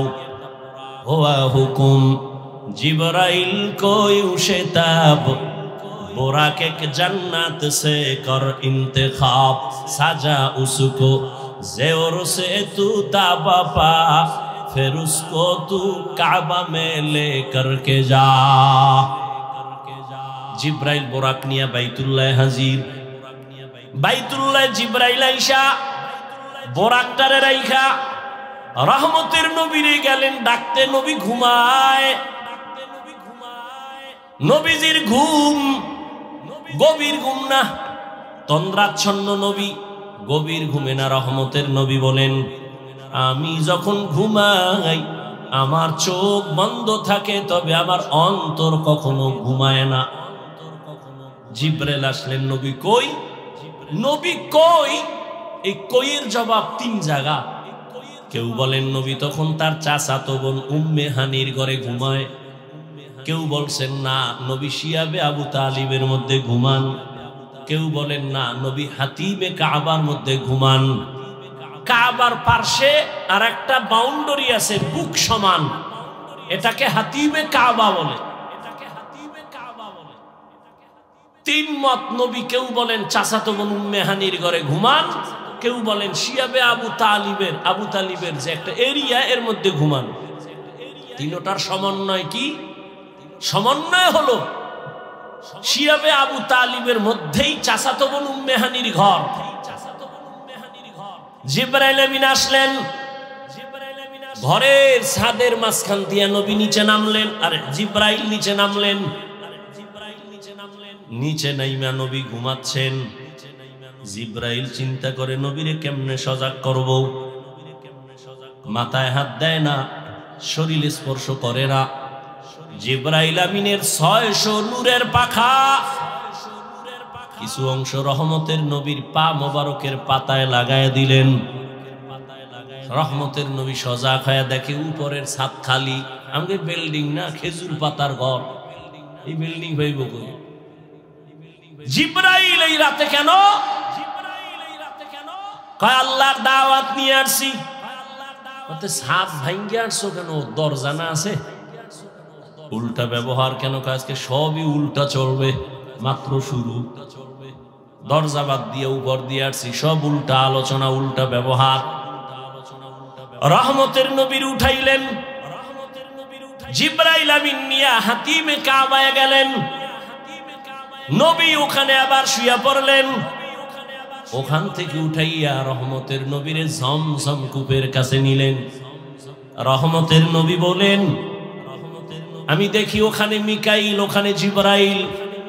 আমাকে চিৎভাবে মাটিতে শোয়াইলেন, আমার বুকটাকে মাঝখান দিয়া চিরলেন, আমার ভেতর থেকে কলবকে বের করলেন, স্বর্ণের পেয়ালায় রাখলেন, ঝমঝমের পানি দিয়া ধুইলেন। আমি সব দেখতেছি, কথা বলি না। আমার ডানে 70,000 ফেরেশতা দাঁড়ানো, বামে 70,000 ফেরেশতা দাঁড়ানো, সামনে 70,000 ফেরেশতা, আমার পেছনে 70,000 ফেরেশতা। আমি সব দেখতেছি। আবার ভেতরে কলব দিয়া আটকায় দিলেন, সেলাই লাগলো না, রক্ত গেল না, কোনো ব্যথাও পেলাম না। এটা ওপেন হার্ট সার্জারি। এইভাবে ওপেন হার্ট সার্জারি আমার জীবনে 4 বার হয়েছে। ডাক্তার তুমি ওপেন হার্ট সার্জারি করে লাভ দিছো, সাকসেস। আল্লাহ কয় আমার নবীরে দিয়া তো আমি আরো আগেই সাকসেস। ওপেন হার্ট সার্জারি তো আমার রহমতের নবীর দিয়া করলাম, জিব্রাইলের দিয়া 4 বার। কুদরতের অপারেশন। কেন? এক আল্লাহর বান্দা ঘুমের মধ্যে মনে হয় বলেই ফেলছিল নবীর ভিতরে কি আবার ময়লা আসেনি? কলবটা বের করে আবার কেন ধুইবেন? না না না, সৌদি আরবে হজে যাব। এখন সরকার নাকি বাধ্য করছে, আগে হালকা ছিল এখন বাধ্য, টিকা লাগাও। ওখানের আবহাওয়া এখানের আবহাওয়া কিনা এক না। ইনজেকশন মারো, ঔষধ নিয়া বডিটারে তাজা করো, কারণ সেখানে সফা মারোয়ায় দৌড়ানো লাগবে। ওখানের গরমের তাপ বেশি, ঠোঁট ফেটে যাবে, হাত ফেটে যাবে। এখান থেকে মেডিসিন মেরে তুমি ওখানের আবহাওয়া যেন নিতে পারো, সেই পাওয়ার নিয়ে বের হও। টিকা লাগাও, ইনজেকশন লাগাও। রহমতের নবীর আল্লাহ আরশে আজিমে নিবে লামা কালা জামা। ওখানে কত স্তর পাড়ি দেওয়া লাগবে, আল্লাহ পাক রহমতের নবীকে এই পাওয়ার গুলো ঢুকায় দিলেন। অনেক উলামায়ে কেরাম বলেন হাউজে কাউসারের থেকেও জমজম পানির মূল্য আরো বেশি। রহমতের নবীকে সাহাবায়ে কেরাম প্রশ্ন করলেন, ইয়া রাসূলুল্লাহ, কোটি কোটি কোটি দুনিয়ার হাজী সাহেব জমজম পানি নিয়ে যায়, কত মিলিয়ন ট্রিলিয়ন পানি, কিন্তু কমেও না বাড়েও না, এই কূপের তলা কই? রহমতের নবী বলেন, সাহাবা, জমজমের কূপের তলা হাউজে কাউসারের সাথে লাগানো। পানি পান করলে শুধু পিপাসা নিবারণ হয়, জমজমের পানিতে ক্ষুধাও নিবারণ হয়ে যায়, পিপাসাও যায়, ক্ষুধাও থাকে না, রোগও থাকে না। আল্লাহ এত বিশেষত্ব এই পানির মধ্যে রাখছেন। রহমতের নবী বললেন, আমি 2 রাকাত নামাজ পড়লাম আর ওযু বানাইলাম, এখান থেকে কি সবক পাই? বলে রহমতের নবীর মেরাজের সফর শুরু মসজিদ থেকে, উম্মতেরও মেরাজ হবে মসজিদ থেকে, ঘরে না। কোথায়? মসজিদের মধ্যে মেরাজ। মেরাজ মানে সম্মান, আমার মাওলার সাথে গভীর কানেকশন চলতেছে। এই জন্যই তো নামাজি যখন নামাজে দাঁড়াই আগে রবের পবিত্রতার ঘোষণা দেয়, সুবহানাক, পবিত্র সত্তার গুণগান, সুবহানাকাল্লাহুম্মা বিহামদিকা ওয়া তাবারাকা ইসমুকা ওয়া তাআলা জাদ্দুকা ওয়া লা ইলাহা গায়রুক।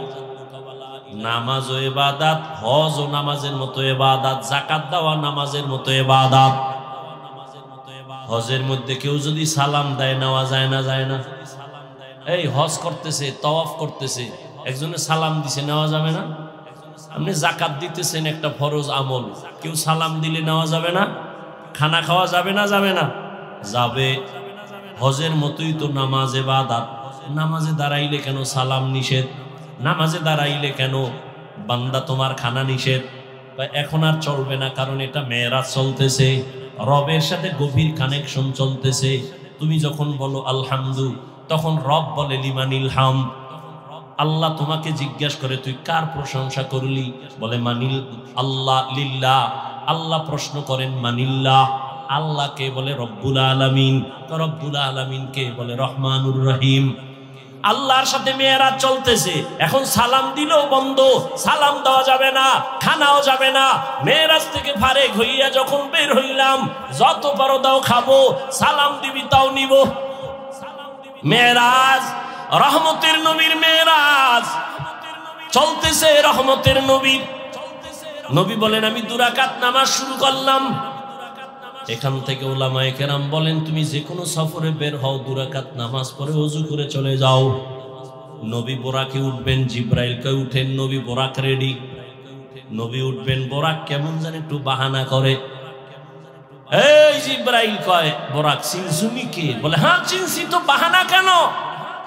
আমার মন চায় আমি মোহাব্বতের বাহানা করি, দুশ্মনের না। নবী যদি আমাকে আখিরাতের ময়দানে একটু ব্যবহার করেন, এটা আমি চাই। রহমতের নবী বললেন, আমি উঠলাম। বোরাকে যখন উঠলাম, আমার সাথে জিব্রাইল মিকাইল চলছে। আমি যাইতেছি মদিনাতুল মুনাওয়ারা, আমার প্রথম মঞ্জিল। নামলাম, আবার নামাজ পড়লাম। নবী বলেন, আমার বাইতুল্লাহ থেকে বাইতুল মাকদিস পর্যন্ত যাইতে 1 মাস লাগে। কয় মাস?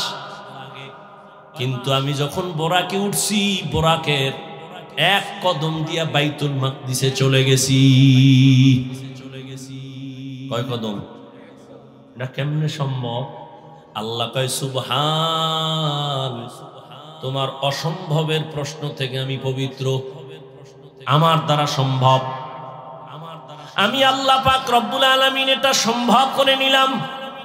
আরে মানুষেরই যদি আল্লাহ সে ক্ষমতা দেয়, বিলকিসের সিংহাসন চোখের পলকে এনে দিছে এক মানুষ, ইলমওয়ালা সুলাইমান নবীর সামনে। রহমতের নবী বললেন, আমি বাইতুল মাকদিসে যাওয়ার মধ্যে আরো কয়েকটা স্টেশনে দাঁড়াইলাম। জিব্রাইল পরিচয় করালেন। এর মধ্যে আমার হঠাৎ নজর পড়ে গেল মুসা নবীর এলাকা তুর পর্বতে। এখান থেকে গেলাম, আবার সামনে নবীর কবর পর্যন্ত আল্লাহ দেখায় দিলেন। আমি দেখি মুসা নবী কবরের মধ্যে নামাজ আদায় করতেছেন। সুবহানাল্লাহ।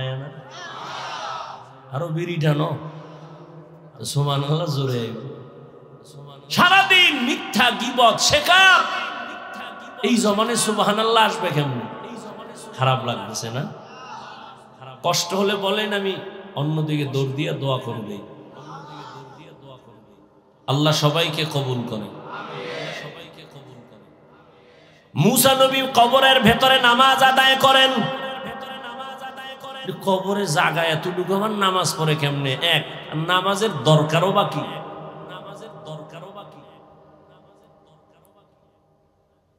নবীজি বলেন, ক্বালা রাসূলুল্লাহ সাল্লাল্লাহু আলাইহি ওয়া আলিহি ওয়াসাল্লাম, আল আম্বিয়া ওয়াহয়াউন ফি কুবুরিহিম ইউসাল্লুন। সব নবী পয়গম্বর কবরের ভেতরে জিন্দা, নামাজ আদায় করতেছেন। আরো আস্তে করে বলেন। আল্লাহ কোরআনে বলেন, ওয়াহুম ইউরযাকুন, আমি কবরে তাদেরকে খানা দেই। কি দেন? ভেজালে ভেজালে দেশটা ধ্বংস হয়ে যাচ্ছে, ধর্ম নিয়ে ভেজাল বেশি। একদল কয় নবী মরেই নাই, আর একদল কয় নবীরা কবরে মইরা গেছে আর কিয়ামতের আগে জিন্দা হবেই না। আচ্ছা, নবীজির হায়াত কত? আপনি বলেন না কেন? একদল কয় নবী মরেই নাই, হিদারে আবার ছন্দ মিলায় কয়। ওয়াহাবিরা বলে নবী মরিয়া গেছে, মরে নাই মরে নাই, নবী জিন্দা এখন আছি। ওয়াহাবিরা বলে নবী মরিয়া গেছে। আচ্ছা, যদি নবী নাই মরেন, 63 বছরের হিসাব কেন? দ্বিতীয় কথা হলো, নবীর জানাজা হইছে নি? নবীজি বলেন, আমার সোমবার দিন চাষতের সময় ইন্তেকাল হয়ে গেল। জোহরের নামাজের আগে সোমবার নবীর ইন্তেকাল। বুধবার দিন যায় রাতের তাহাজ্জুদের সময় দাফন। নবী নিজেই বলেন, মাইয়িত মরে গেলে দ্রুত দাফন করো, দেরি করিও না, মাইয়িতের কষ্ট হয়। রহমতের নবীর দাফনে কেন সোমবার থেকে বুধবার দেরি করা হলো? বলে নবী ইন্তেকালের পরে বিশাল দুইটা সমস্যা, গোটা দুনিয়া ব্যাপী দুই সমস্যা সমাধানের জন্য বুধবার পর্যন্ত গেল। এক সমস্যা, নবীজি খলিফা কারে বানাবে নবী বলেন নাই। দুই সমস্যা, নবীজির দাফন হবে কোথায়? মক্কাওয়ালারা কামগো দিকে পাঠাও, মদিনার আনসার কামগো দাও। দুই সমস্যার সমাধান দিতে গিয়া আব্বা এক সমাধান দিলেন, আব্বার মেয়ে আর একটা সমাধান দিলেন। আব্বা হলেন আবু বকর সিদ্দিক রাদিয়াল্লাহু তাআলা আনহু, আর আম্মা হলেন তার কন্যা আয়েশা রাদিয়াল্লাহু তাআলা আনহা। দুইজনে দুই সমাধান দিয়ে দিলেন। আম্মা জান আয়েশা রাদিয়াল্লাহু আনহা, যার সাথে নবীর বিবাহ হলো, আম্মা জানের বয়স মাত্র 6 বছর। নবীর সাথে বিয়া হলো কয় বছরে? কথা কন না কেন? 6 বছর। নবীজির ঘরে আম্মা জান আসছেন তখন 9 বছর। 9 বছর বয়সে আম্মা জান নবীর ঘরে আসলেন। আম্মা জানের যখন 18 বছর বয়স, নবী তখন বিদায় নিলেন। 6 বছরে বিয়া, 9 বছরে ঘরে আসলেন, 18 বছরে আম্মা জানের তখন নবী চলে গেলেন। হিসাব বুঝলে বলেন, আম্মা জান নবীর ঘর করলেন কতদিন? কয় বছর? 9 বছর। 18 বছরে তো আমগো মেয়ে গো বিয়েই হয় না।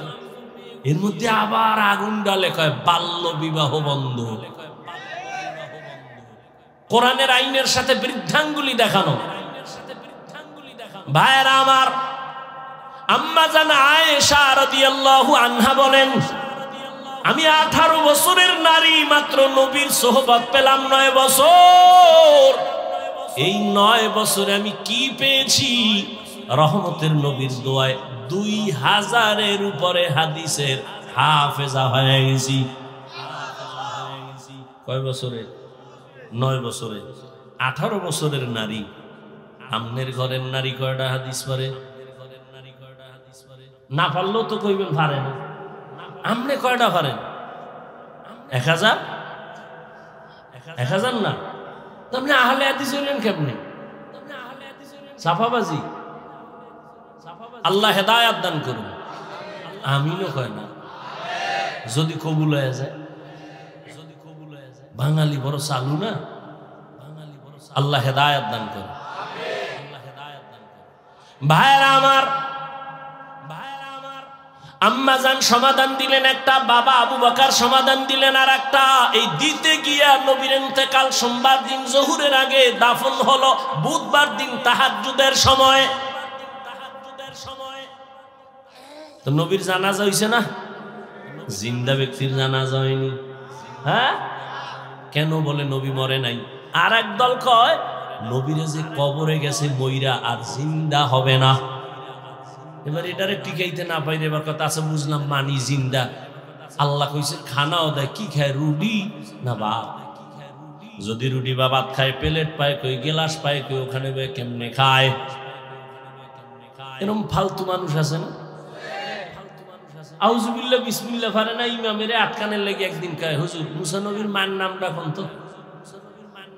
ইমাম সাহেব যখন কইছে এটা দেখে দেখে কাইল জানামো, চায়ের দোকানে গিয়ে লাগাই দিছে। কি ইমাম রাখছো, কিচ্ছু জানেন না। আছে না নাই? আল্লাহ হেদায়াত দান করুন। কিছু মানুষ আছে মানে কথা কইতে পারলি নিজেরে অনেক বড় মনে করে। আল্লাহ হেদায়াত দান করুন। ভাইরা আমার,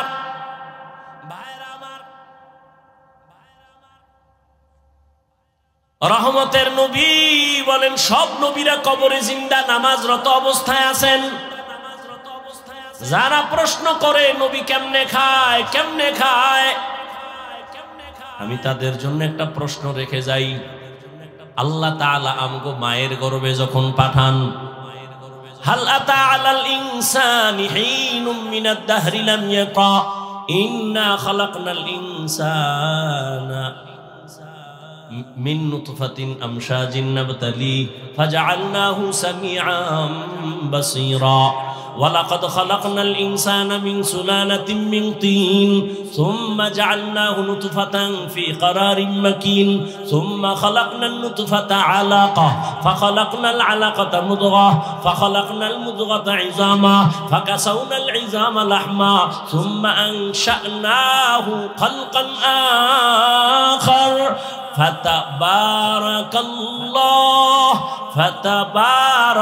ফাতাবারাকাল্লাহু আহসানুল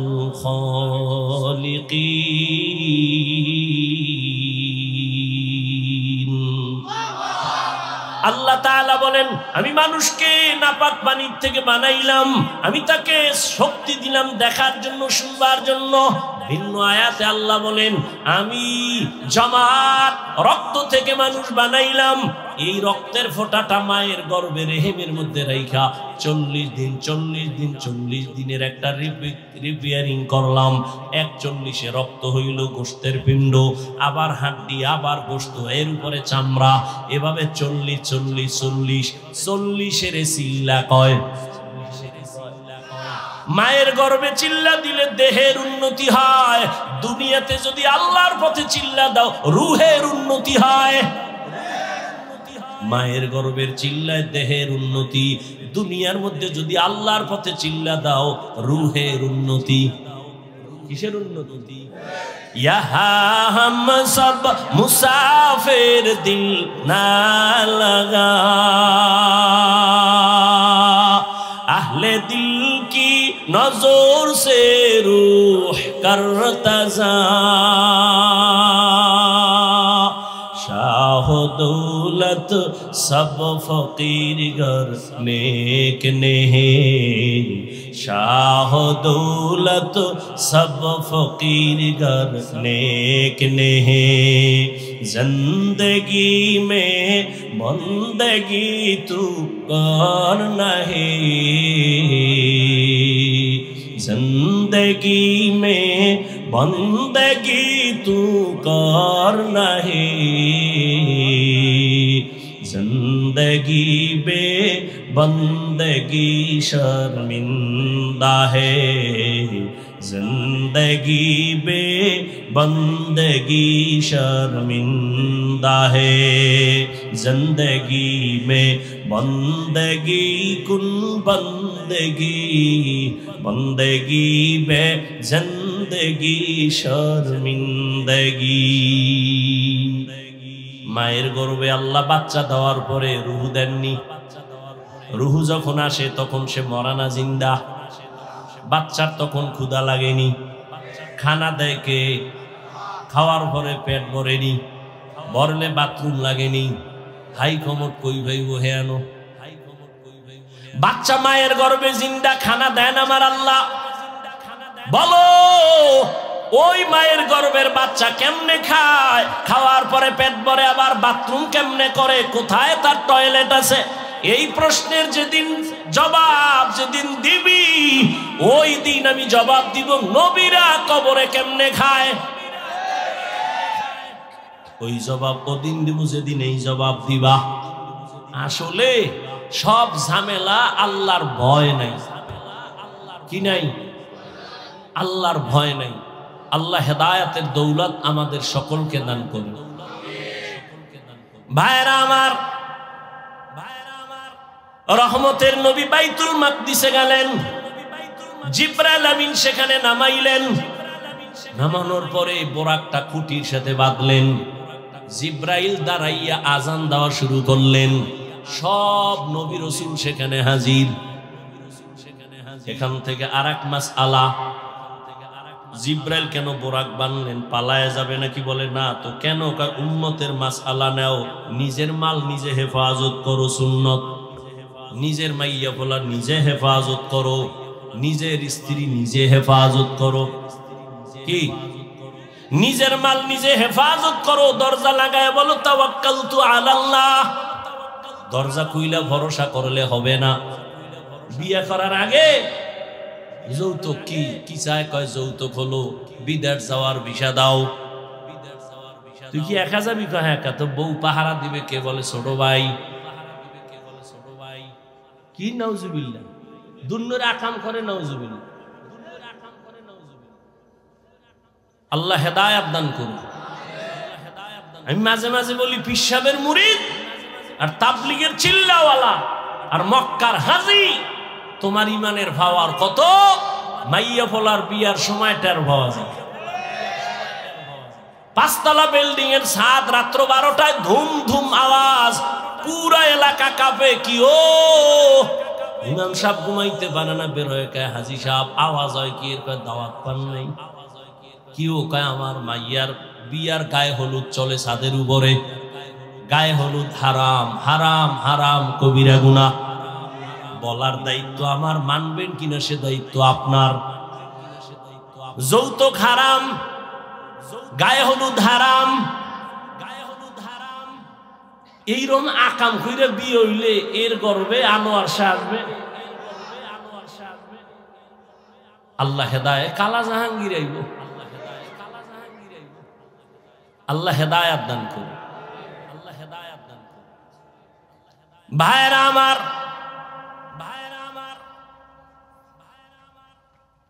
জিবরাইল বুঝায় দিলেন নিজের মাল নিজে হেফাজত করো। জিবরাইল আজান দিছেন, নবীও তো পারতেন আজান দিতে, নবী দিলেন না কেন? নবীজি দিলে তো ভেজাল লাগে যাইব। কয় কেমন? নবী যখন বলতে বলতে বলবেন হাইয়া আলাস সালাহ, নবী যখন বলবেন নামাজের দিকে আসো, বাই ফোর্স ওয়ার্ডার, যখন মানবা না সাথে সাথে কাফের। এই জন্য আল্লাহ নবীর দিয়ে অর্ডার দেওয়ায় নাই, জিবরাইল আজান দাও। নবীর জবানে বললে তো এটা বাই ফোর্স অর্ডার হয়ে যাবে, নবীর অর্ডার না মানলে সে কাফের হয়ে যাবে। জিবরাইল দিয়ে বলাইলেন, মুয়াজ্জিন দিয়ে বলাইলেন, এরপরও যদি তুমি না যাও অন্তত কাফের হবা না, ফাসিক হয়ে যাওয়া। আল্লাহ কুফরি থেকে উম্মতের বাঁচায় দিলেন নবীর মাধ্যমে। আজান নবী দেন নাই। এবার নামাজের ইমামতি রহমতের নবী করলেন। সব নবী রসুল, রসুলের পেছনে নবী আমার ইমাম। ওখান থেকে আল্লাহ নবীরে ইমামুল মুরসালিন বানায় দিলেন। এবার এখান থেকে রহমতের নবী উপরে রওয়ানা। রহমতের নবী বরাকে উঠলেন। এক টানে 500 বছরের পথ পেরিয়ে প্রথম আসমানে গিয়া দেখে আসমানের মধ্যে 2টা দরওয়াজা লাগানো, জামরাত ইয়াকুত পাথরের দরওয়াজা। দুটো দরওয়াজায় তালা লাগানো, নূরের তৈরি তালা। ভেতরে দারোয়ান। জিব্রাইল কয় দরজা খোল। ভেতরের দারোয়ান কয় মান আনতা, কে তুমি? বলে আনা জিব্রাইল, আমি জিব্রাইল। অমাম্মা তোমার সাথে কে? বলে হুয়া মুহাম্মদ সাল্লাল্লাহু আলাইহি। জিব্রাইল তুমি আসছো নবীরে নিয়া, অর্ডার আনছনি? হ্যাঁ অর্ডার আছে। তালা খুইলা দাও। আমি তো ভিতরে, তালা তো বাইরে। এবার কেমনে খুলবো? বলে তালার চাবি হলো ইসমে আজম বিসমিল্লাহ। রহমতের নবী বলেন আমি বিসমিল্লাহ বলে তালায় স্পর্শ করলাম, দোনো দরজার তালা খুলে গেল। আসমানের ভেতরে ঢুকলাম। এক একটা আসমানের মোটা, যেমন বাহির থেকে প্যান্ডেল, এইটা কত, বাহির থেকে প্যান্ডেল একরকম, ভিতরে প্যান্ডেল আছে 10,000 মানুষ বসতে পারে। আসমানটা আমরা বাহির থেকে, এখান থেকে উপরের খালি জায়গা 500 বছর, ভেতরের জায়গা 500 বছর। নবী বলেন আমি সব ঘুরে ঘুরে ঘুরে ঘুরে দেখলাম। এরপরে আবার উপরে গেলাম। যাইতে যাইতে যাইতে যাইতে 7টা আসমান পার হয়ে উপরে গেলাম। 7 আসমানে প্রত্যেকটায় 2টা করে দরজা। কেন দরজাগুলো? রহমতের নবী বলেন এক দরজা দিয়া বান্দার আমল আরশে আজিমে যায়, আর একটা দরজা দিয়া আল্লাহ বরকতের রিজিক পাঠায়। এই জন্য আল্লাহর প্রিয় মুমিন বান্দা যদি মরে যায় আসমান কান্না করে। নবী বলেন আমি উঠতে উঠতে একেবারে 7ম আসমান পেরিয়ে উপরে গিয়া দেখি নূরের একটা কাবা, বাইতুল মামুর। 70,000 ফেরেশতারা তওয়াফ করে। একবার যারা চান্স পায় জীবনে আর তারা পাবে না। রহমতের নবী বলেন বাইতুল মামুর থেকে আমি সিদরাতুল মুনতাহায় গেলাম। সেখানে গিয়া জিব্রাইল, এখানে বিশাল একটা বড়ই গাছ। বড়ইগুলো কত বড়? তেলের ড্রামের মতো এক একটা বড়ই। আর বড়ই গাছের পাতা হলো হাতির কানের মতো বড় বড়। ওখান থেকে আবার আমার সফর শুরু হলো আর উপরে। এটা কেমনে সম্ভব? আল্লাহ জবাব দিলেন সুবহান, তোমার অসম্ভবের প্রশ্ন থেকে আমি পবিত্র। সুবহানাল্লাযী আসরা বিআবদিহি লাইলাম মিনাল মাসজিদিল হারাম ইলাল মাসজিদিল আকসা। পবিত্র সত্তা যিনি ভ্রমণ করালেন বিআবদিহি, তার প্রিয় বান্দাকে। এখানে আরো কিছু কথা বলবো। আল্লাহ তাআলা কোরআনের ভেতরে আমার নবীজির কোথাও নাম নেন নাই। অন্য নবীর নাম নিলেন ইয়া নূহ ওয়া নাদাইনাহু ইয়া ইব্রাহিম। মূসা নবীর নাম নিলেন ওয়া মা তিলকা বিয়ামিনিকা ইয়া মূসা। ইসমাইল নবীর নাম নিলেন, ইব্রাহিমের নাম নিলেন, নূহের নাম নিলেন, দাউদের নাম নিলেন, সুলাইমানের নাম নিলেন। কিন্তু আমার নবীর নাম আল্লাহ কোরআনে কোথাও নাম ধরে ডাকেন নাই। বরং নবীর এমন এমন দামি উপাধি ধরে ডাকছেন যেগুলো বুঝার জন্য ব্যাখ্যা ছাড়া বুঝে আসে না। এত দামি দামি শব্দ নবীর বেলায় ব্যবহার করছেন উপাধি। ইয়া আইয়ুহাল মুজাম্মিল, ইয়া আইয়ুহাল মুদ্দাসসির, ইয়াসিন, তাহা, হামিম। নবীকে উপাধি দিলেন রাহমাতুল লিল আলামিন। নবীর উপাধি ধরলেন খাতামুন নবিয়্যিন। নবীর উপাধি দিলেন সিরাজাম মুনিরা, বাশীরা ওয়া নাযীরা। নবীরে যদিও নাম ধরে ডাকেন নাই, কিন্তু সৃষ্টির শ্রেষ্ঠ অলংকার যুক্ত শব্দ দিয়া আমার রাসূলকে সম্বোধন করলেন। কিন্তু আশ্চর্য, যেই একটা অলৌকিক মেরাজের ঘটনা আজও ১৫০০ বছর পরে বেঈমান আর নাস্তিকরা মানতে পারে না। সেই অলৌকিক আমার নবীর ঘটনার ক্ষেত্রে আমার নবীকে আল্লাহ রাসূলুহু বলে ডাকলেন না, নবীহি বলে ডাকলেন না, রাহমাতুল লিল আলামিনও বললেন না, খাতামুন নবিয়্যিনও বললেন না। আল্লাহ তাআলা মেরাজের ঘটনার ক্ষেত্রে নবীকে সম্বোধন করলেন বান্দা। আমরাও বান্দা, হিন্দুরাও বান্দা, ইহুদিরাও বান্দা, খ্রিস্টানেরাও আল্লাহর বান্দা, নবীও বান্দা। একটা নরমাল শব্দ। মেরাজের বেলায় নবী আল্লাহ বললেন কেন, বান্দা বললেন কেন? এর জবাব চারটা। আল্লাহ নবীর এখানে বান্দা কেন বললেন? এত দুর্বল শব্দ। হিন্দুরাও আল্লাহর বান্দা, ইহুদিরাও আল্লাহর বান্দা, খ্রিস্টানও আল্লাহর বান্দা, আমরাও আল্লাহর বান্দা। নবীরও বললেন বান্দা। বান্দা বলার চার কারণের প্রথম কারণ, নবীজি নিজের বান্দা বলতে বড় আনন্দিত হন। নবী নিজের বান্দা বললে খুব খুশি। এই জন্য মেরাজে যখন গেছে না, যাইতে যাইতে যাইতে যাইতে আরশে আজিমে ঢুকছেন, নবী জুতা খুলবেন, আওয়াজ আসলো নবী জুতা খুইলেন না। আপনার জুতার ধুলি আরশে আজিম নেওয়ার জন্য পাগল হয়ে আছে। আল্লাহর কাছে গিয়ে বসছেন কাছাকাছি। ফাআওহা ইলা আবদিহি মা আওহা। নবী কি নিয়ে আসছেন? তিন জিনিস নিয়ে আইছি। আত্তাহিয়াতু লিল্লাহ ওয়াস সালাওয়াত ওয়াত তাইয়্যিবাত। আল্লাহকে আমিও তিনটা দিতে চাই। আসসালামু আলাইকা আইয়ুহান নাবিয়্যু ওয়া রাহমাতুল্লাহ ওয়া বারাকাতুহু। নবীকে আমি একা নিব না। আসসালামু আলাইনা ওয়া আলা ইবাদিল্লাহিস সালিহিন। এবার আল্লাহ কয় ফেরেশতারা, টের পাইছো কিছু? কহ কথা সাক্ষী দাও। ফেরেশতারা সাক্ষী দিলেন, আশহাদু আল্লা ইলাহা ইল্লাল্লাহ। এর দুর্বল কেন? আমার নবীর রিসালাতের সাক্ষীও দিয়া দাও।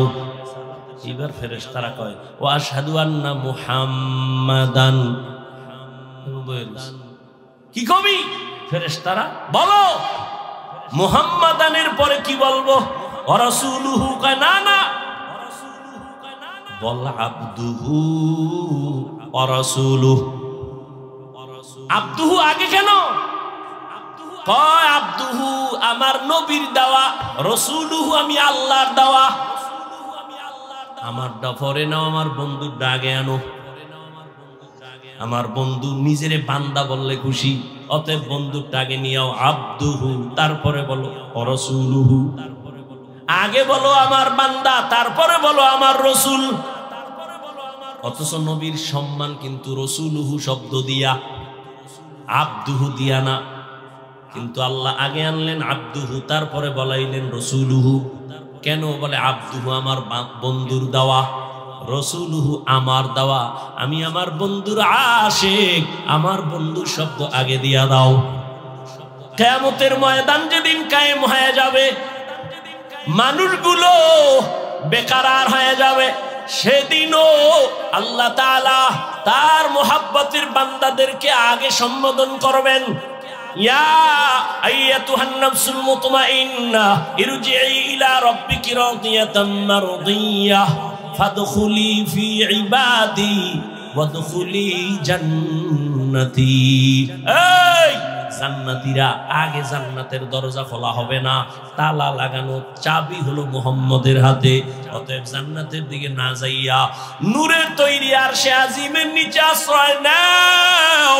ওখানে আমার কলিজার বান্দাগুলো বসা, মুতমাইন্নাওয়ালারা ওখানে বসা আছে। আমার প্রিয় বান্দাদের কাতারে ঢুকো, তারপরে জান্নাতে যাও। আগে আমার বান্দাদের মধ্যে ঢুকো, আমার বান্দাদের প্রিয় যারা সেখানে আছে। ইয়া আইয়াতুহান নাফসুল মুতমাইন্না ইরজিই ইলা রাব্বিকি রাদিয়াতাম মারদিয়া ফাদখুলি ফি ইবাদি ওয়াদখুলি জান্নাতি।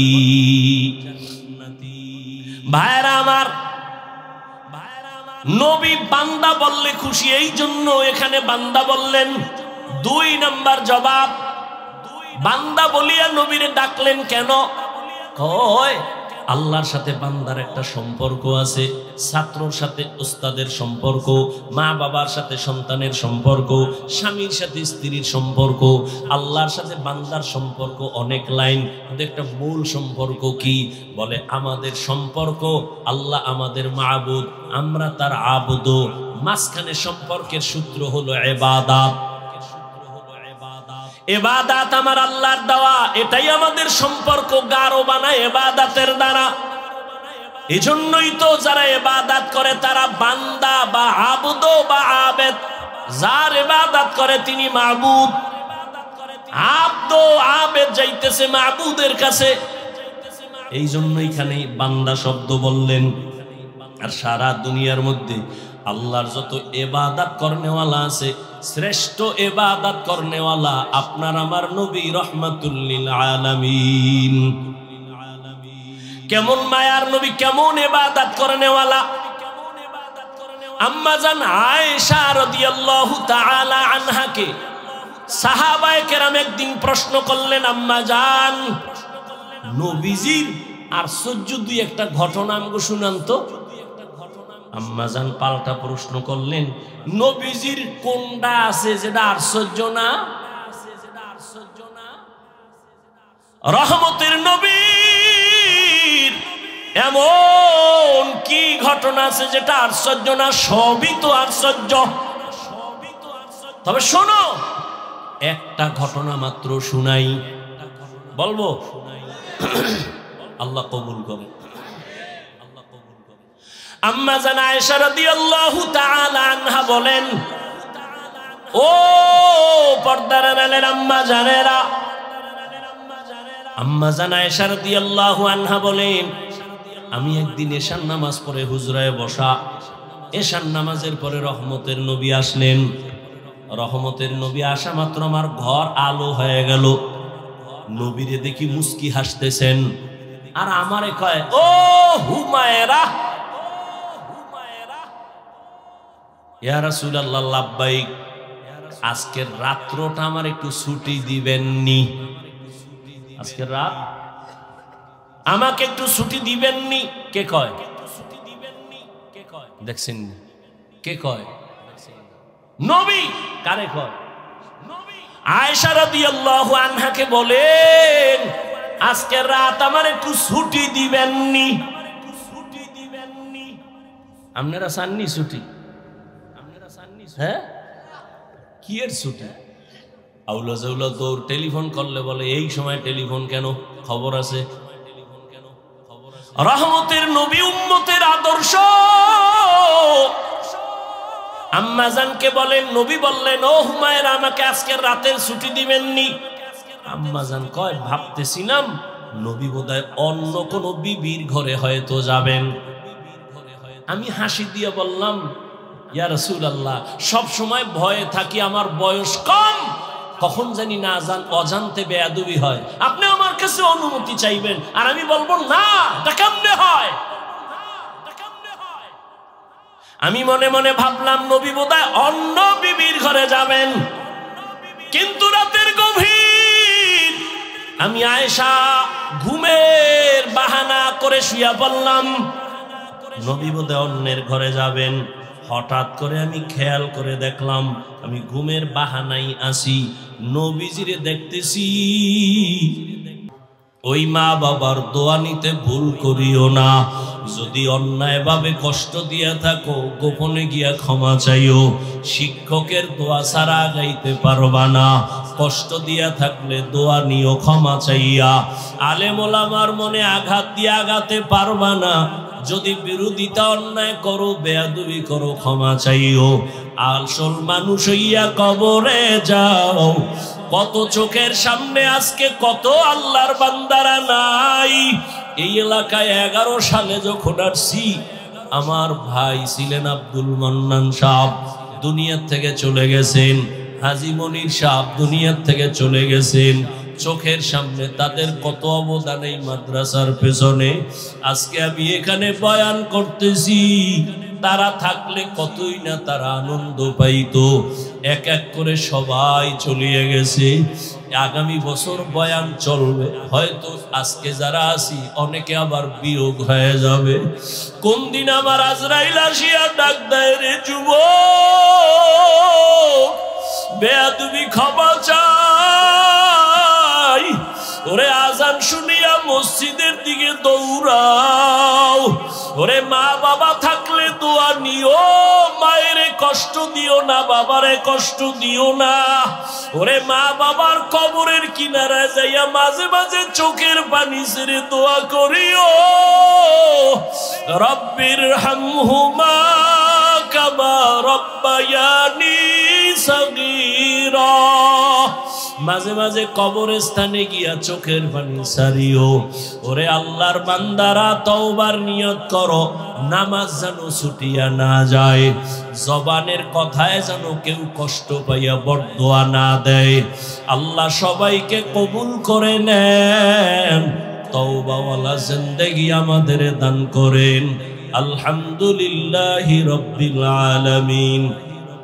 والصلاة والسلام على سيد الأنبياء والمرسلين وعلى آله وأصحابه أجمعين يا أرحم الراحمين